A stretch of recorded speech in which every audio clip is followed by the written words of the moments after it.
सो hi guys, ये है part 2 Python की ट्यूटोरियल सीरीज़ का।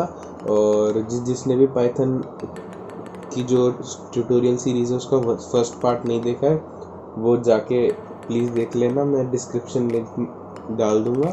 और उसके अंदर मैंने आपको पाइथन को कैसे इंस्टॉल करना है प्रॉपरली अपने लैपटॉप के अंदर या फिर अपने डिवाइस के अंदर, वो मैंने आपको बताया हुआ है पूरे अच्छे से। और अगर आपने पाइथन इंस्टॉल कर लिया है तो आज हम बात करने वाले हैं पाइथन के अंदर कमेंट्स के बारे में।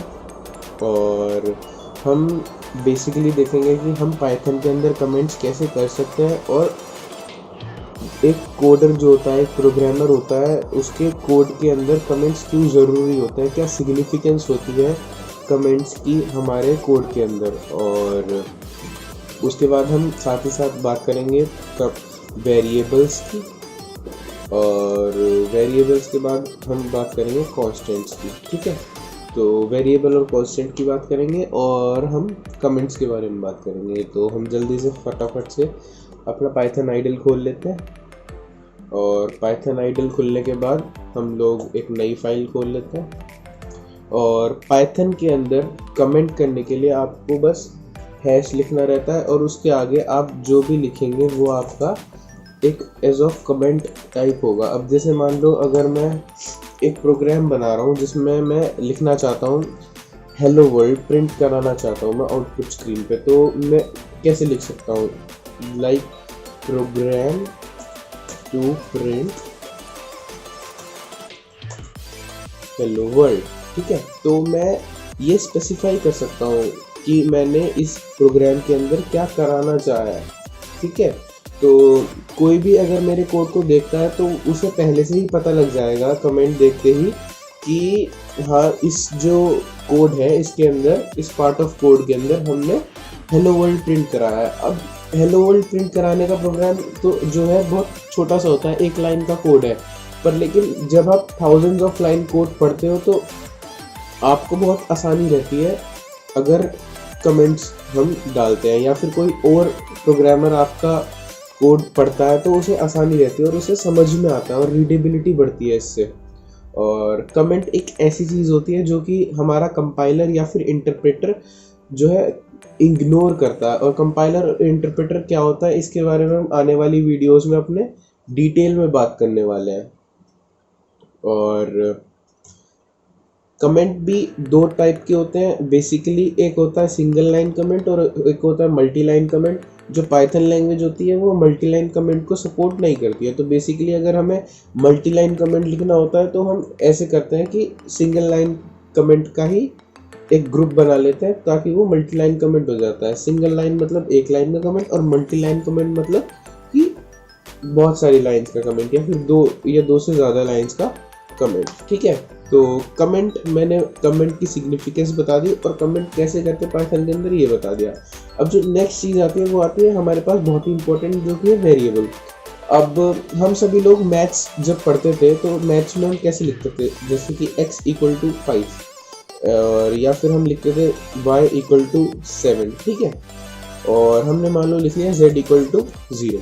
ठीक, अब मान लो मैं अपने कोड में लिख रहा हूँ, ठीक है, और मैंने कुछ कोड ऑफ लाइंस यहाँ पर, ठीक है, लिख दिया।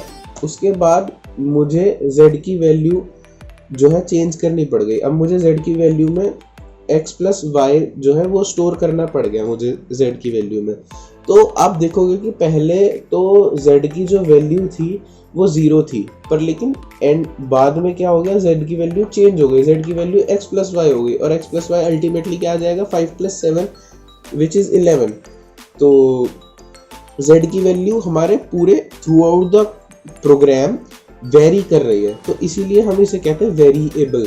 ठीक है, तो और एक दूसरे हाथ पे उसके हमारे पास होते हैं कॉन्स्टेंट्स। कॉन्स्टेंट वो होते हैं जो अपनी वैल्यू को कभी चेंज नहीं कर सकते। अब जैसे 5 है, 5 की वैल्यू को आप चेंज नहीं कर सकते, 5 एक कांस्टेंट है। ठीक है, तो यही बेसिक डिफरेंस होता है कांस्टेंट और वेरिएबल के बीच में। वेरिएबल जो होता है वो हम डिफाइन करते हैं, और एक्चुअली पाइथन के अंदर डिफाइन करने की भी ज़रूरत नहीं पड़ती। हमें जब भी एक वेरिएबल की ज़रूरत पड़ती है हम जस्ट वेरिएबल का नाम लिखते हैं और इक्वल टू लगाते हैं और वो अपने आप ही डायनेमिकली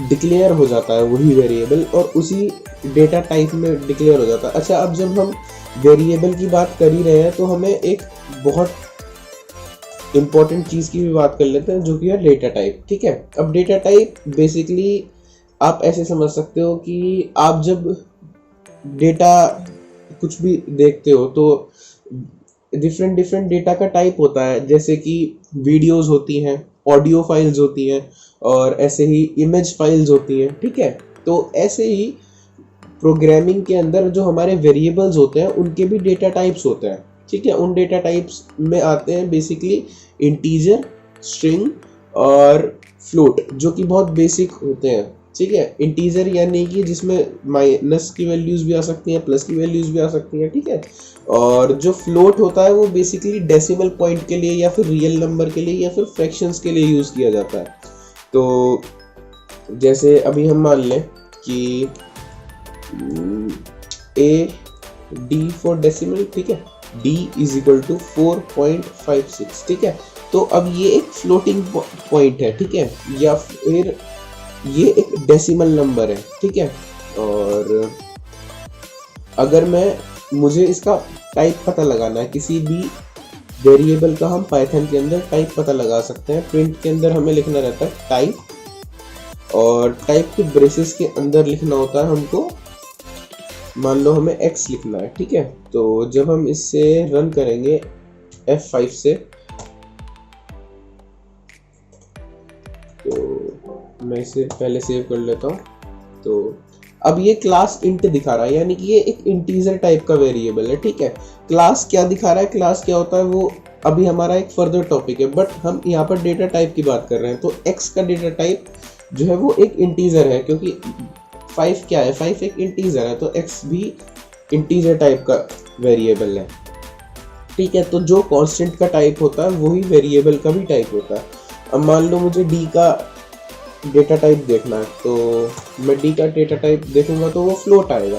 ठीक है, ऐसे ही अगर मैं कोई स्ट्रिंग ले लूँ s इक्वल टू हेलो